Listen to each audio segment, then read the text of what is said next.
Están acá nuestros rivales y hermanos, Fernando Pereira. Buenas. Y ¿cómo? Buenas. Saludé. ¿Cómo estás? Hola. Sabés que tuvimos que correr una clase por vos, ¿no?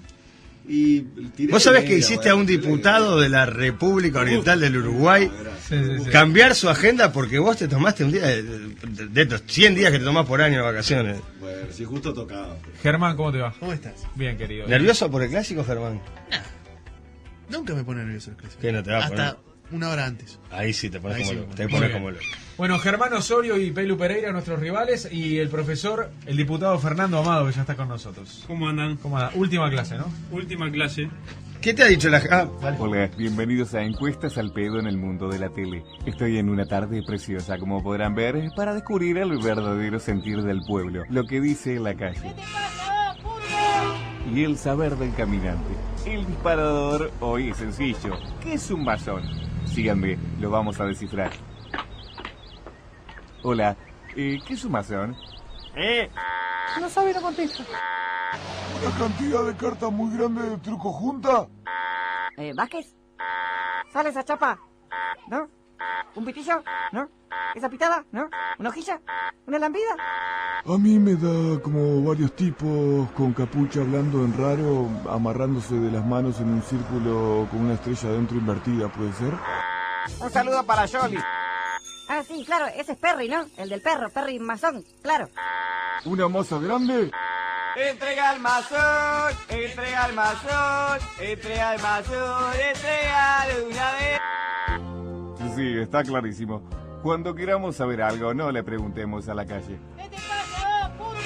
Y en este caso, consultemos, sí, a Fernando Amado, que no es un actor de novela brasileña, sino alguien que nació mucho después que la masonería, en el año 1982. Sí, el profesor es más joven que los alumnos. Poco después de ese año pasó por el colegio Richard Anderson, al que fue pensando encontrar por fin a MacGyver, pero nunca sucedió. Y desilusionado siguió su camino en el Instituto Juan 23, donde ni lento ni perezoso conoció a la Manuela y a Manuela da Silveira al mismo tiempo. Después de eso, solo quedaba licenciarse en ciencia política, ser la máxima autoridad del Partido Colorado en Montevideo, siendo secretario general, ser diputado y escribir 3 libros: Desconfianza Infinita, El ascenso a las cúpulas militares desde Sanguinetti hasta Tabaré Vázquez, En Penumbras, La masonería uruguaya 1973-2008 y El peso de la cruz, Opus Dei en Uruguay. Plantó árboles, supongo, practicó para tener hijos, ya sería hora, ganó premios, tiene madre, padre y vive en Positos. Pero más que nada tiene 2 hermanas, Inés de 26 y Sofía de 20 añitos. Avíseme cuando se haya ido de la radio si salgo de mis condiciones. Amigos, amigas, migas y amigos, él será el profesor de segunda pelota en esta nueva materia, pero él no será su mismo alumno, no. Para eso están, por un lado, ellos. Bueno, sí, los de siempre, Mariano y Piñi. Y por el otro, todo el sistema grabacioneril de esta emisora, directamente desde los estudios de al lado. Y con toda la parafernalia sonora que ellos merecen, el equipo de editores, Germán Osorio y Fernando Pelu Pereira.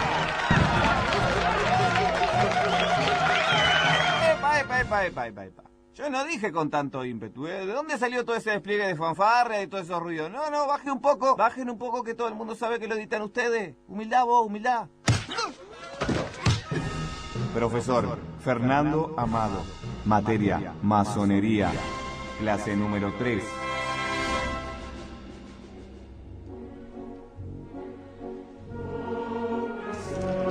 Te digo, Mariano, que estamos medio en el horno porque Germán creo que ya leyó todo el libro, ¿no? No, todavía me falta Te un falta. capítulo. Y el Pelo en sus vacaciones Leyó bastante. del libro y yo le puedo preguntar a Belucci, que lo está leyendo, pero todavía no lo he leído. Lo estoy guardando para el verano. Y bueno, ¿por qué no arrancas antes? Pues la prueba es la semana que viene. Y vos podés dar una mano también, ojo, vos también te Yo participás. leí algo, no todo, leí algo del libro. Y Yo me fui de vacaciones con mi familia y prácticamente no los vi a ellos por leer el libro.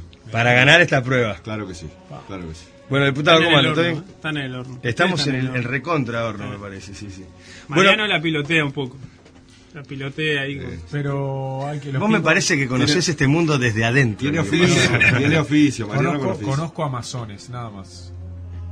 o gente que perteneció a la masonería, pero después de la calle, lo que te cuenta, gente que conoce a masones. Yo ¿no? sabes que tengo Pasa un en el tío que no ambiente sé si masón o mormón, no tiene nada que ver. No, nada que ver, Jorge, porque no.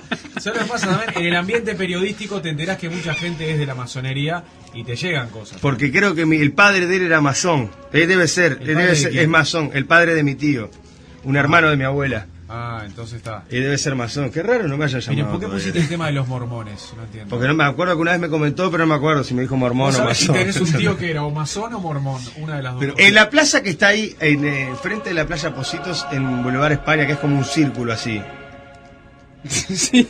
No tenía que... ¿Qué pasa? Es un buen lugar para tomar Boulevard mate, España y La Rambla. Sí, Boulevard España y La Rambla. Boulevard España y La Rambla, ahí, Sí. donde cuando hay campañas políticas paran todos a tirar volantes ahí. Sí. Ahí hay un círculo al lado de un edificio, que es como una plaza. No tiene nada que ver con los masones. Entonces andás a ver. Creo que no. No, pero eso lo que Claro, decir es claro, Avenida Brasil y La Rambla. Sí, es Avenida Es Brasil. la Plaza Tiradentes se llama eso. Es una placita con un edificio. No, es como un círculo Es ahí. un círculo, sí. Sí. Esa plaza creo que se llama Tiradentes porque es en homenaje a un dentista brasileño, a un odontólogo que le decían Tiradentes. ¿Vos estás seguro que es así? ¿Qué se llamaba? No, vos No, después no. vamos a averiguar bien, pero no. Viste que en Brasil le ponen sobrenombre. Este era Tiradentes porque era un odontólogo famoso. Perdón. Ok. Plaza que tenga cosas masónicas es, por ejemplo, la que está ahí en frente a la catedral, que hay un monolito en donde hay un compás, una escuadra, la Plaza Matriz, ¿no? Ahí sí hay algunos símbolos que más que masónicos en realidad pertenecen a otras ramas, pero muchos piensan que ha tenido que ver la masonería en el monumento ese, ¿no? ¿Piria era masón? Piria era masón y en Piriápolis hay una cantidad de cosas vinculadas a la masonería y también al esoterismo en general, ¿no? Porque, digamos, la masonería tiene esa digamos, ese ingrediente esotérico muy importante y lo explota también, ¿no? O sea, lo explota hacia adentro a través del simbolismo, a través del estudio de los símbolos, a través de los rituales, a través de todo ese tipo de cosas, que también muchas veces lo trata de trasladar al mundo profano, al mundo nuestro, al mundo civil, para ir marcando, dejando cosas en la historia, ¿no? Como lo del dólar, como muchas cosas en Estados Unidos y en Uruguay una cantidad de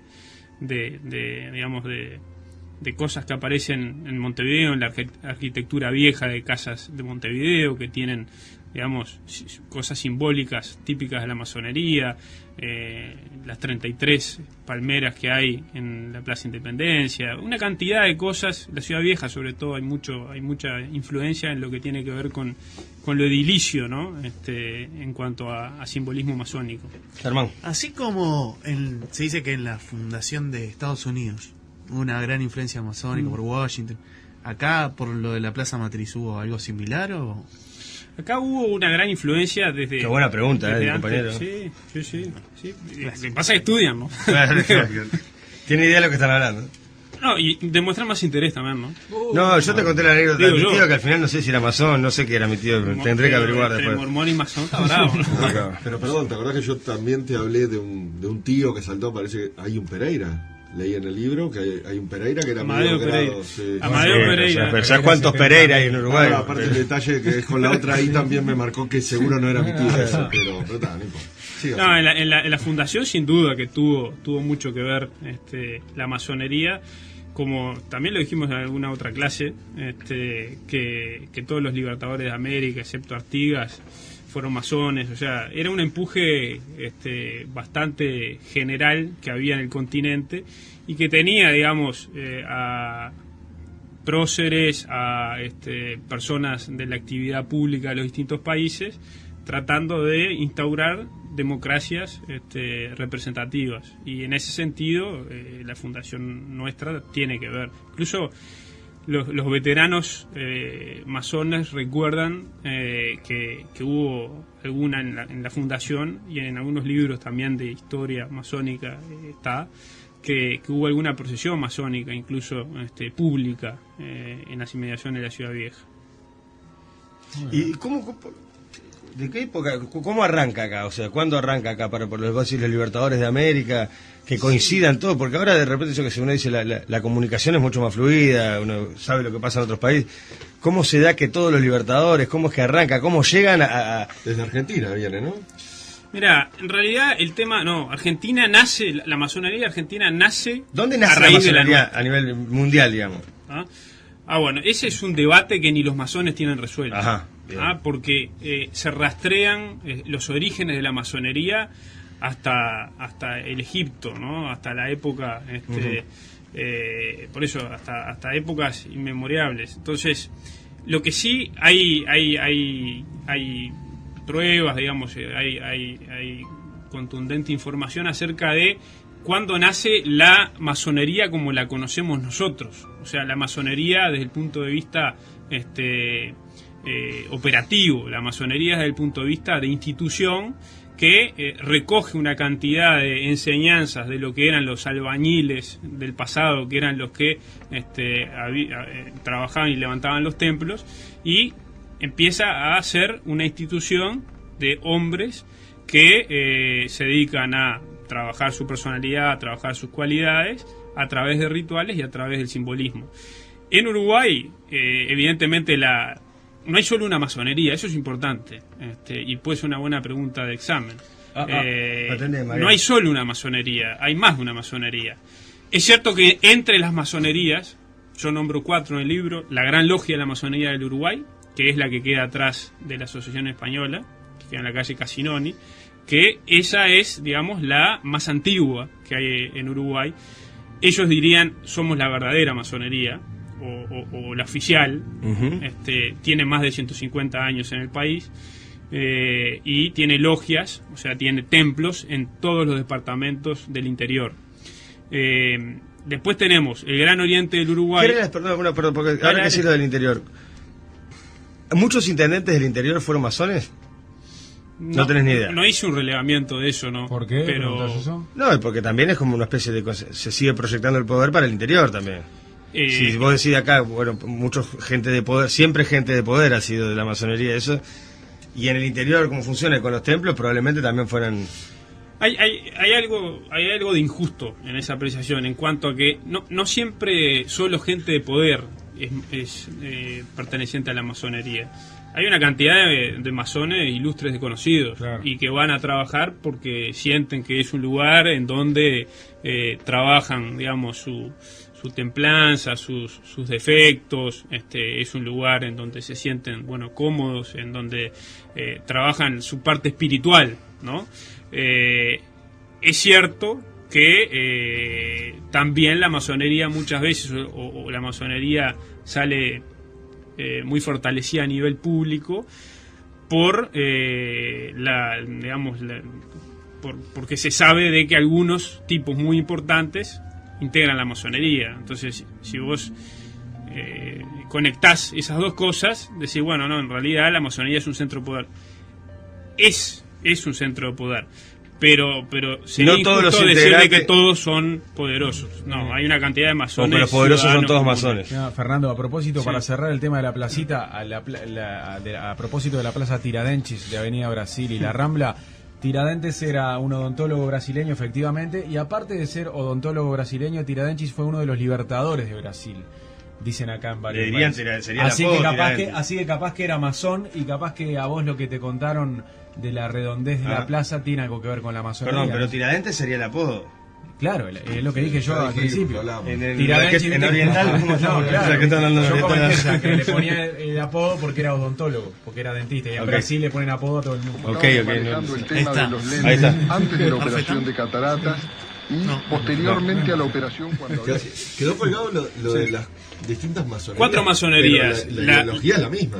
Bueno, hay diferencias. Sí. Las 4 son la Gran Logia de la Masonería del Uruguay, que es la histórica, la que tiene más de 150 años en el país, exclusivamente para hombres, y se practica el rito escocés antiguo y aceptado. Después tenemos una masonería que tiene las mismas características de la Gran Logia de la Masonería del Uruguay, y que se forma producto de una decisión de una cantidad de masones de la Gran Logia de la Masonería del Uruguay, descontentos con algunas situaciones internas de la institución, y forman el Gran Oriente del Uruguay. Esa queda en la calle Minas. También es exclusivamente para hombres y también se practica el rito escocés antiguo y aceptado. Después tenemos la mixta, el GOFMU, el Gran Oriente de la francmasonería mixta universal. Allí puede haber hombres y mujeres en pie de igualdad. Se practica más de un rito. Se practica el rito francés, también el rito escocés antiguo y aceptado. Y esa masonería arranca allá por el 98. Y después tenemos la masonería femenina, la Gran Logia Femenina del Uruguay, que esa es mucho más nueva en el tiempo, desde el 2007. Y es exclusivamente femenina, o sea, solo participan de esa institución mujeres. Ellas nacieron, digamos, porque siempre para poder levantar columnas, que levantar columnas quiere decir formar logia, ¿no? Ellos provienen del oriente de Chile, ¿no? O sea, las chilenas, las masonas chilenas fueron las que le dieron la autorización para que levantaran la masonería acá femenina. Entonces, esas 4 instituciones, hay diferencias de tamaños. La Gran Logia de la Masonería de Uruguay, sin duda que es la más grande, es la que tiene varios miles de integrantes, es en la que, digamos, han estado las figuras más conocidas de nuestro país, es donde está Tabaré Vázquez, es donde está Oscar Magurno, es donde están todos esos masones conocidos. Y después las otras, digamos, tienen un perfil diferente y tienen un perfil más aperturista, son más abiertas.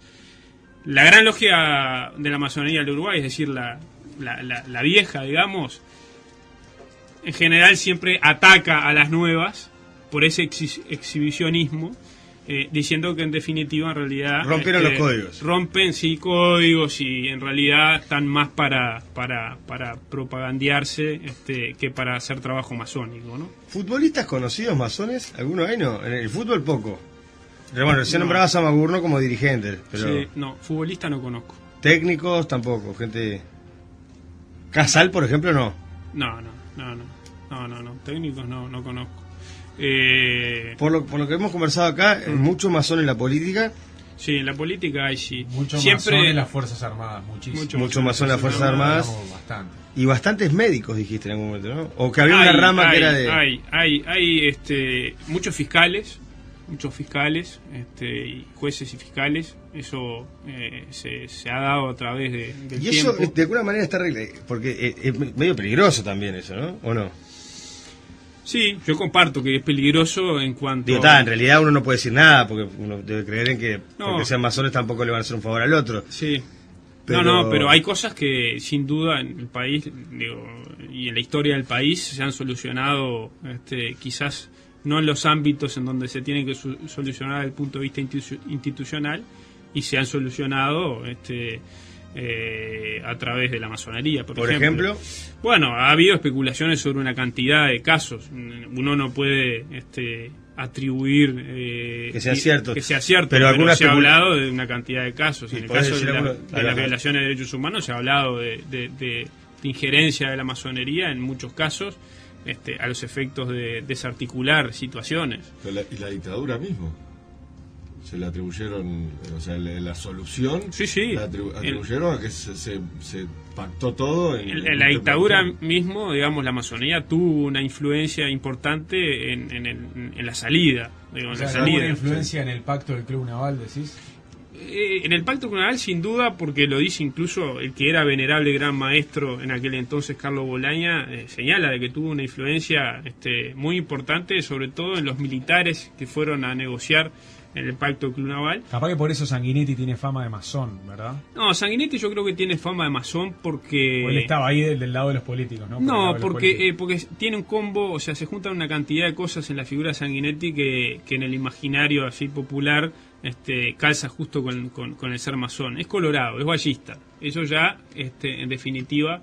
si uno se remonta al principio del siglo XX, y la masonería estaba muy vinculada pero el viejo al Valle Partido nunca Colorado. fue masón.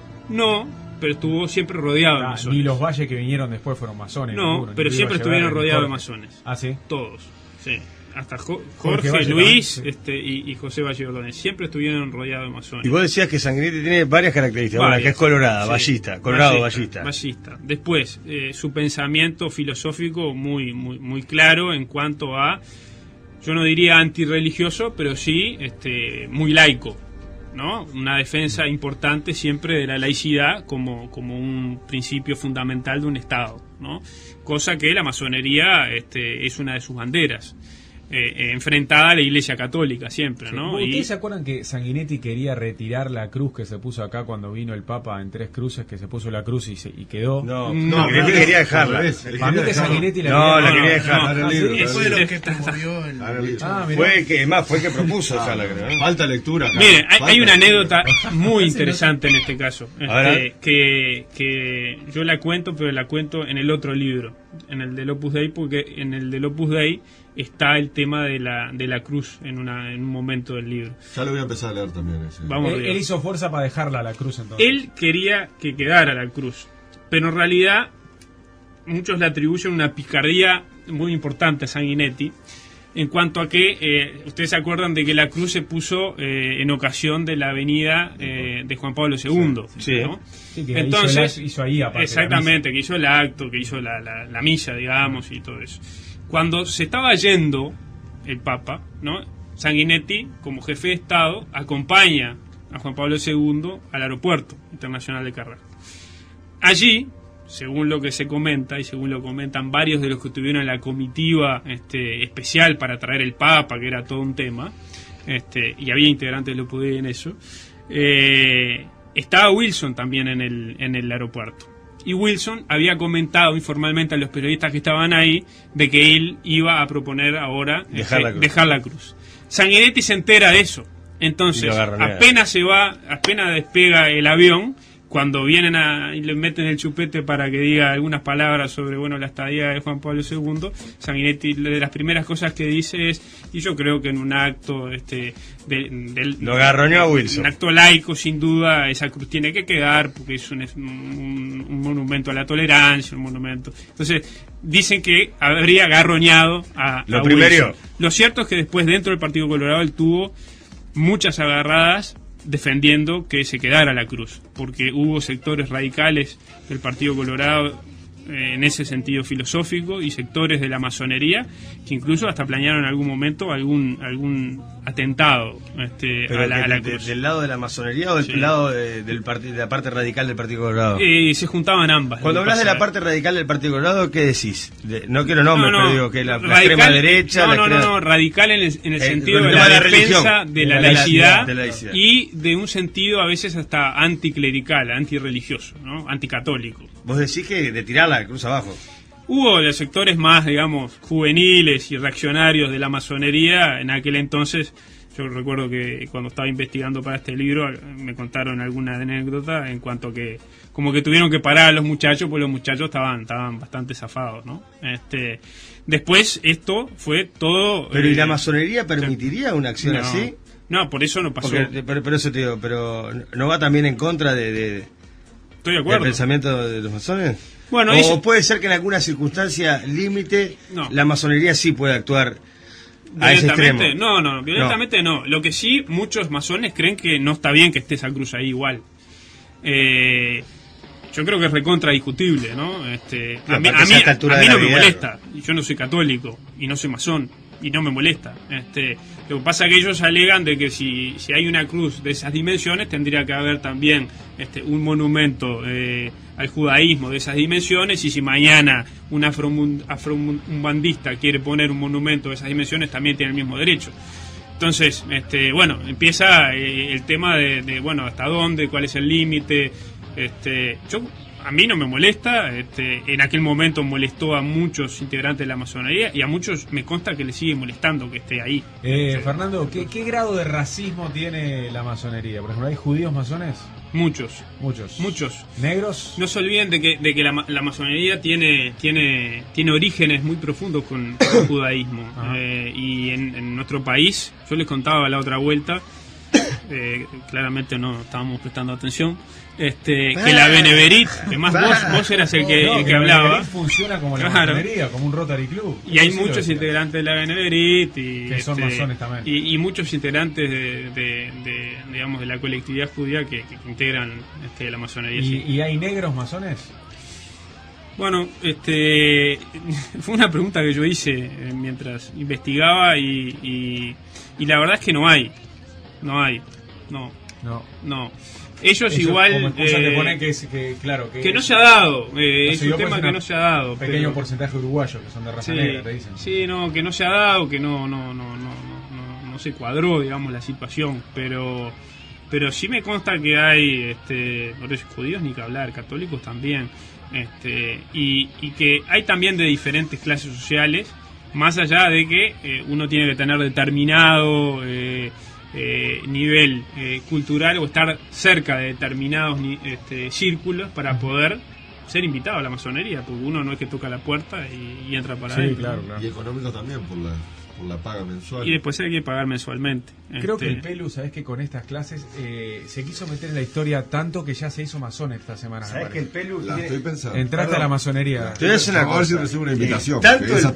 Tanto el Pelu como Germán calzan con lo que podría ser un masón. Sí. Un tipo responsable, un tipo de familia. Otro. Sí. Germán, gran tipo. Hay que ser un hombre libre de buenas costumbres. Y por eso son de buenas costumbres. Sí, ¿no? Entremos a definir qué son buenas costumbres, ¿no? Tienen otras características los masones también, ¿no? Que hacen influenciar mucho el poder, que se ayudan entre ellos todo el tiempo. Sí, todo el tiempo. Que han generado como un grupo de la parte de los Pero editores el tema de la radio. La homosexualidad, ustedes no creo. Han generado un grupo de editores de la radio que se ayudan solo entre ellos. Es como una mini masonería. Mini logia. Una familia. La son familia dos, de grabación. Son dos. Tres.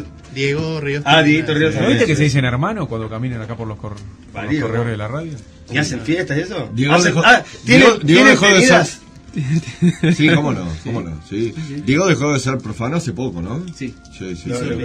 ¿El supermaestro sos vos con él? Sí, yo vendría a ser el gran maestro. Che, y si hay alguno que no es hermano de ustedes que quiere escalar en el trabajo, le cortan las patas, ¿no? Como los masones y todos. Asesinato. Por ejemplo, Federico, si no lo matan. No va a llegar a grabaciones nunca en su vida. No, muchas gracias, le decimos cuando ayuda y eso, pero nada más, no. De hecho ayuda todos los días, pero bueno, no lo reconocemos. No sé si querés redondear con algo, porque esta es la última clase y se viene algo picante que haya quedado o alguna cosa importante que en estas tres clases. Hay una cosa que quedó pendiente que vos ibas a explicar cuál era, y capaz que eso está bueno para cerrar, cuál era el rito de iniciación en la masonería. ¿Cómo? Capaz que está bueno que el Pelu no hable más. Dedíquense a... Estaba haciendo una pregunta. No es pregunta, no. En la primera clase ibas a terminar y dijiste, para la próxima les prometo encontrar cómo es el rito. El ritual para transformarse en maestro, o sea, para pasar al grado 3, es un ritual que tiene que ver mucho con la leyenda Hiram Abif, en donde lo asesinan. Él es, digamos, el hombre que tenía a cargo montar el templo de Salomón, y lo terminan asesinando porque le querían sacar los secretos de la arquitectura, digamos, de cómo ir armando eso. Entonces es un ritual en donde el que va a ascender al grado 3, digamos, participa de una teatralización en donde él es Hiram Abif. Entonces él es asesinado por sus compañeros en ese ritual. Y en ese ritual, cuando él es asesinado por sus compañeros, primero lo apuñala uno, después lo apuñala otro y después lo apuñala un tercero, termina cayendo muerto, y ahí es cuando se hace, digamos, una especie de recreación de aquella situación, que en realidad en aquella situación yo supongo que no había cajón, pero acá en la masonería se utiliza un cajón fúnebre, ¿no? Un cajón para difuntos, en donde se coloca adentro a ese candidato que en pocos minutos va a transformarse en maestro, y se le cierra la puerta, la tapa, digamos, al cajón durante 10 minutos, mientras siguen pasando cosas alrededor, y se sigue con el ritual, y esa persona está ahí quieta adentro del ataúd, esperando hasta que luego lo sacan y resucita, ¿no? O sea, uno lo dice acá y suena muy macabro, digamos, ¿no? Ya es maestro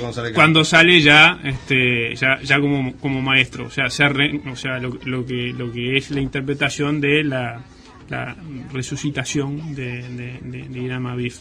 Por eso tiene muchas cosas parecidas con la religión católica también. En definitiva, es parecido a lo de Jesucristo, es parecido. En general, si uno empieza a mirar, casi todas las religiones tienen tres grados o 3 formas, ¿no? El bautismo, la comunión y la confirmación. Ahora, lo podían haber hecho un poquito menos tenebroso, ¿no? El ritual de iniciación. Bueno, en otros países... Es antiguo lo que pasa. Sí, ¿no? sí, pero en otros países no se utiliza el ataúd, sino lo que se utiliza es simplemente que el candidato caiga al piso y lo envuelven en una sábana, ¿no? Durante los minutos que lleva el ritual, y luego se transforma en maestro masón. Acá se utiliza el cajón. Hay una anécdota de un amigo que es muy interesante, que es muy divertida, que necesitaban, es del interior, ¿no? En el interior todo es más rústico también, claro, ¿no? Salvo algunas logias que están más cerca de la frontera y que por la influencia brasilera, sobre todo Rivera, tiene una gran actividad masónica, pero en el medio del país es como más rústica la cosa. Entonces precisaban un cajón para hacer una exaltación, para hacer un ritual para grado 3. Entonces le pidieron a un amigo carpintero, tipo arma, el ataúd. Acá los ataúdes son ataúdes de los que se compran en cualquier funeraria, pero en el interior son ataúdes medio caseros. Entonces el tipo andaba por el medio de la ciudad con el ataúd en la camioneta, ¿no? Entonces le empezaban a preguntar y el tipo lo que decía que era, no, lo que pasa es que estamos haciendo para Halloween, no sé cuánto, era nocturna, cosas así. Eso es verídico, es de un departamento del centro de Montevideo. Flores. No voy a decir pues. No es que querés enterarte de todo, es como lo doy con Moliterno. Y ser masón en el interior es importante. Eso que decía Piña hace un rato es verdad. Ser masón es un grado más. Es como más es caudillismo, muy de caudillo. Viste que los intendentes por lo general son medio, es como mucho más más de, no sé, más tranza. Nos tenemos que ir, Fernando. La última pregunta que tenía yo. ¿Hay en la masonería? Pregunta uno, por favor. Es acerca sí, claro. Eso no hay ningún problema. Acerca de los rituales. Podés entrar perfectamente. Vos variando. Acerca de los rituales, me imagino que habrá unos códigos ahí salados que, por ejemplo, incluyen que esté prohibido sacar fotos en los rituales de iniciación. Pues imagínate cuánto vale la imagen macabra de un personaje público iniciándose en la masonería metido dentro del Honka. Muy buena pregunta, sin lugar a dudas, sí. Hay vos fijate que yo cuando fui a entregar las invitaciones, imagínate la Tabaré Ramón en el Honka para el lanzamiento, los masones cuando van a entrar tienen código de barra, tienen un carnet con código de barra, y sale en la computadora ahí cuando uno va a entrar, y hay tres especies de, digamos, de porterías. Como cuando Superagente 86 entraba a la cabina. Es muy difícil, es imposible, o sea, uno de nosotros nos ponemos traje y tratamos de entrar, imposible, o sea, imposible. Además de tener un sistema de seguridad muy importante adentro, ¿no? Además de cambiar todo, sistemáticamente cada 3 meses, cada 6 meses cambian las palabras que hay que decir para entrar. Claro, porque eso todo es cíclico. Exactamente. Ahora yo imagínate que uno pele cámara de foto. Hoy se inicia Juan, foto. Todos con Juan. Eso no existe. ¿Nunca llevaron, por ejemplo, de armar fiestas con prostitutas? No, adentro. Basta. Le pusiste punto final con eso, le pusiste punto final. Pregunto, capaz que era una especie de una tenida con prostitutas. No, eso será en la será fuera. Fernando, bueno, muchas gracias. Gracias, Fernando. Bueno, prepárense para la semana que viene. La idea del proyecto de ley que te dije. Lo vamos a sacar. Está bien pensar en qué hacemos con los que delinquen, pero qué pasa con las víctimas de los delitos. Estoy contigo, Piña. Hay pocos días para estudiar porque el martes ya es el examen. Y el fin de semana tienen para estudiar. Perfecto. ¿Ah? Sí. Vamos arriba. Gracias, Fernando. No, gracias a ustedes. Hacemos bien, hoy todos bailamos a jugar en la kermés y ganar, hermano. Apostar que el perdedor hoy rompe la musa, cruza el disco y el